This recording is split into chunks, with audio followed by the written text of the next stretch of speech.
Okay, guys, we are moving on to the quadratic unit, and what we need to know how to do is solve and graph quadratics, okay? And so we're going to talk about solving quadratics right now. So first of all, I want you to write this down, y equals x squared. This represents the parent function. Okay, and we're going to be, and I want you to draw this as well. This is the graph of y equals x squared, okay? That is the parent function that all other parabolas are compared to. That's the beginning, that's where we start. That is the parent function of a quadratic, okay? And so we are, now that we have finished factoring, we're familiar with the standard form. This is our A, this is our B, this is our C, when we were factoring these polynomials, okay? And so when we graph them, okay, as you can see we have y equals x squared. Well, when we're graphing, it's going to look like this because there are several different ways that this can show up, okay? So when we're factoring, it usually just looks like a polynomial, okay? When we graph them, it's going to have y equals. Okay, let's be aware of that. But when we solve, okay, quadratics, we're going to set those polynomials, however they're written. It could be a binomial or a trinomial, and we're going to, or it could be the zero product property. Whatever we get, okay, we have to set it equal to 0 when we're solving them. Okay, and right now we're focused on solving quadratics. So the three ways that we're going to really focus on solving is going to be, 4 ways is, and I'm going to write this in here. Okay, the 4 ways that we're really going to focus on solving quadratics is factoring, which we already know how to do. How we're going to focus on how do we graph the quadratics, okay, how do we graph them.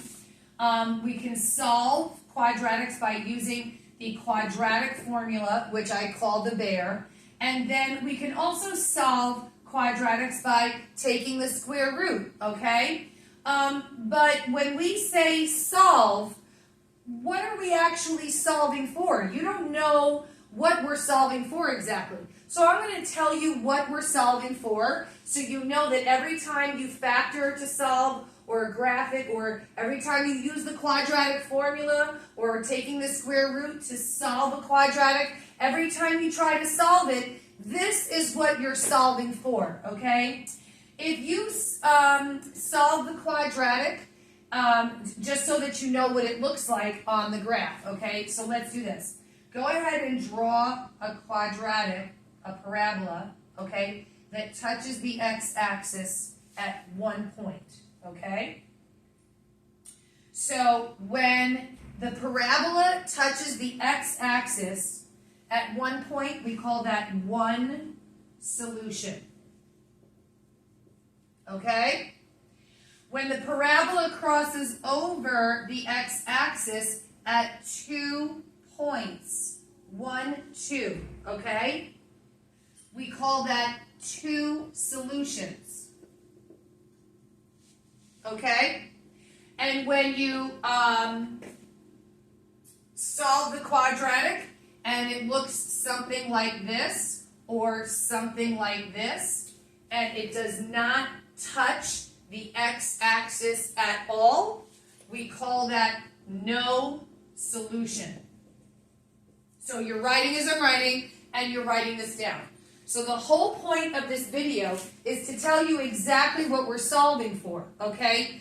If you get one solution when you are factoring, graphing, using the quadratic formula, or taking the square root, if you get one solution, then you know that that parabola, whether it's a smiley face or a frowny face, if you get one solution, then you know that that parabola only touches the x-axis at one point, okay?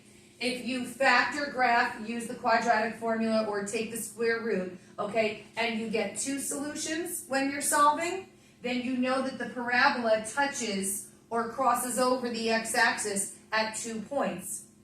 If you solve the quadratic and you get a false statement and it's no solution, then you know that that quadratic does not touch the x-axis at all. So this is what you're solving for. Every time you solve a quadratic, you're trying to find out how many times does it touch the x-axis. Now, the 4 ways that this can be asked of you on the Algebra EOC is this. They can either ask you, and I want you to write this down, okay? They can either say, what are the zeros of the function? Okay, what are the solutions? What are the roots? Or what are the x-intercepts?